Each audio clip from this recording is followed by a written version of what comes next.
Kasagaran sa reklamo sa katawhan karon, mao ang taas nga bil sa kuryente. Apil dinhi ang miyembro sa consumers owner nga si Veronica Dilote, residente sa Maasim Sarangani Province. Ang kanhi matud pang bil niya sa kuryente nga anaalang sa 800 to 1,000 pesos, kalit lang ni abot og kapin 2,000 pesos. Ako na yun kaayo siya ba? Inan ko. Wala man may gamit nga kuhan, oy. Wala may aircon. Moro na siya mong gamit silingpan. Wala man kay may TV. Wala gaandar.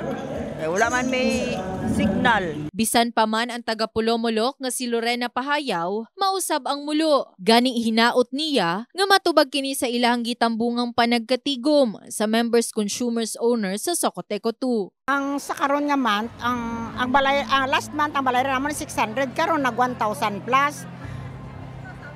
Ga reklamo gani kami kay ngano nga wala man nagdugang among mga appliances nga nagmahal ang amon bayranan. Sumala pa sa National Electrification Administration, sulbad sa mulo sa konsumante nga taas nga bayro nun sa kuryente, mao ang 14.5 megawatts nga power plant. Kinimatod pa ang pinakaubos nga kuryente sumala pa kay Antonio Mariano Almeda. Balang araw, sa lalong madaling panahon, mararamdaman niyo na po ang epekto na magkaroon kayo ng sariling 14.5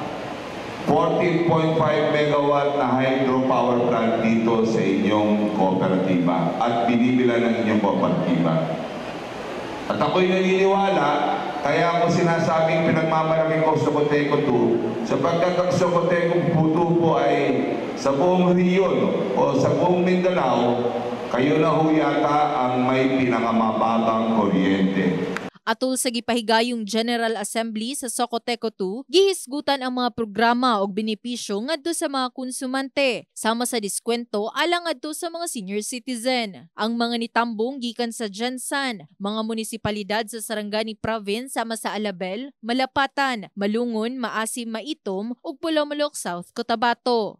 In the heart of changing lives, kini si Liza Labajo, Brigada News.